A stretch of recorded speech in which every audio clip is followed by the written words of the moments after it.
So here we go. I'm going to do a little comparison.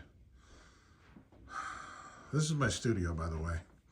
This is my new drum studio in what is technically the den part of my house. Converted garage. It's freezing cold in here. It's the middle of winter. We're about to get another nor'easter. Another 1.5 feet of snow tonight. So I decided to film my studio in progress.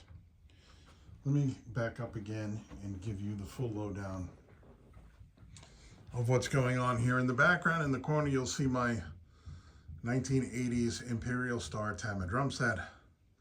Single kick right now, used to be two. I don't know, I think I sold one or whatever when it got to be too much of a pain in the ass to carry two bass drums around, and they invented double pedals. I think I got rid of my second kick. In these cases right here are my GMS custom maple drum set. There in that case is a Tama Spartan snare, I believe it's called. And over here you have my monitor. This is my M1 Mac. It's not turned on right now. Over here I have on this table my Blackmagic ATM Mini Pro. Can record 4 streams at once, makes editing simple. My keyboard. And of course the centerpiece of my studio, my Roland TD50K drum set, 2 toms, 2 floors, snare drum, and 2 full-size kick drums. Now, funny story, when I bought this kit, my friend Bob and I went in and he bought one of his own and I bought one. I got the one with the full-size 22-inch kick drum, and I combined the rack because I actually wanted 2 kick drums. And when I bought this kit, this Roland kit, I got it with the 1 kick drum, and I started searching around locally on Facebook Marketplace, and I can't believe that I found another kick drum, 22-inch Roland full-size kick drum, that somebody was selling by itself. When I bought this kit, I was upgrading from my TD10 Roland, which was probably 30 years old. If you remember it, it was a red finish.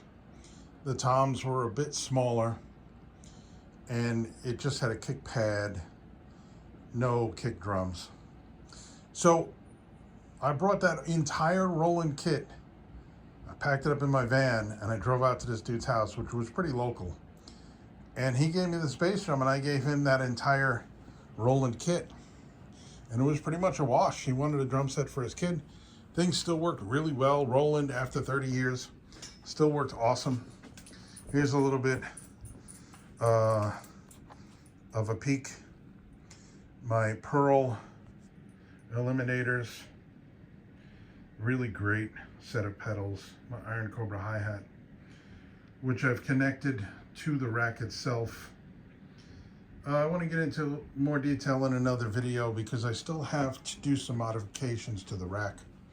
This is a hybrid of a Gibraltar rack and the Roland rack that came with the kit. If you can see right there, Gibraltar. All right, there's still some hardware on here from the original Gibraltar rack that I had, but pretty much the same size tubing. So what I'd like to do is I'd like to cut down this center bar here for a cleaner look. That end bar there, also for a cleaner look. And there were a couple of other things that I wanted to do. Those are the 2 main things I wanted to do. I have a pipe cutter. It should be easy to do. Maybe make this a cleaner look overall. Obviously it needs a cleaning. But yeah, so that's my crazy story about this drum kit. I'm planning on getting back on YouTube pretty soon. I've had some health issues, which I'll talk about in my very first video back. But this is a comparison because I pulled out my old Rebel camera and used it for video. It seems to have come out a bit dark. But we'll see if I can change some settings. Here's my other Zoom video camera that I'm going to be planning on, that I'm going to be using to do some YouTube videos. But yeah. So this is it.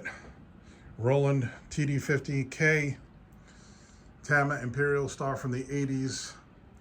And maybe I'll do a video where I unbag these GMS black maple custom drums. And so that's it. Oh yeah, and I also have a bar across the ceiling that I'm going to use for lighting and cameras for a nice overhead view. But I'm going to go ahead and post this up on YouTube. It'll be my first video back in a while. Don't forget to like and subscribe. I'm going to definitely be having more content coming out soon, which will be drum playthroughs, drum covers, and then instructional videos on top of that. But thanks for watching. MarkZDrums. I'm going to be opening up some availability in March for private drum lessons on Long Island, Nassau, Suffolk County, New York. Thanks for watching, and I'll catch you next time.